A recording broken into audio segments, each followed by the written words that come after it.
Lakers may bagong offer kay DeJounte Murray. Sasaya si LeBron. So pag-uusapan natin ngayon mga idol ang trade rumors patungkol nga sa Los Angeles Lakers. Nakaraan nga'y sinabing in-offer ng Lakers si D'Lo sa Atlanta Hawks para kay DeJounte Murray.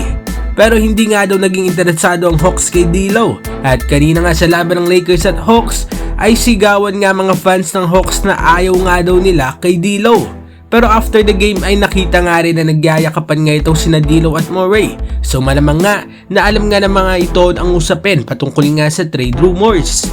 So sa bagong nilabas nga na balita ay meron na nga raw bagong offer na trade proposal ng Los Angeles Lakers dito sa Atlanta Hawks. Kung saan nga ay makukuha pa nga rin ng Lakers si DeJounte Murray. Samantalang ibibigay naman nila sa Hawks sina D'Angelo Russell, Jalen Hood-Schifino at draft compensation. So sa pagdagdag nga nila Schifino at draft compensation ay naasa nga itong Lakers na papayag nga itong Atlanta Hawks. Kung pag-uusapan naman natin ang head-to-head matchup ni na Murray at D'Lo kahapon ay much better nga ang numbers ni Murray.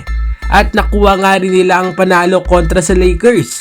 Si D'Lo nga ay nagtala ng 9 points, 5 assists at 1 rebound samantalang si Murray ay merong 24 points, 9 assists at 4 rebounds. Kung sa impact nga lang ay mas malaki talaga nagagawang impact ni Murray sa Hawks dahil consistent nga ito. Samantalang si D'Lo ay lilitaw at lulubog ang performance. Trending nga rin mga idol kahapon na malalim na titig ni LeBron kay Coach Darvin Ham. Aniya nga ng mga fans ay malapit ng araw mapuno itong si LeBron kay Coach Darvin Ham. Sa ngayon nga mga idol, para sa akin ay kailangan nga talaga ng Lakers ng pagbabago. Hindi nga lang sa roster na meron sila pero pati na nga rin sa coaching staff. Sa roster ay kailangan nga nila ng isang scorer na consistent nga play game.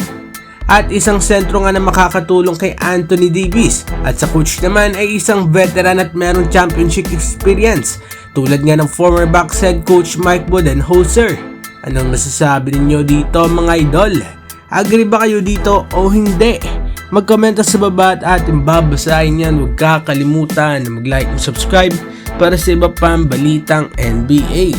Maraming salamat po.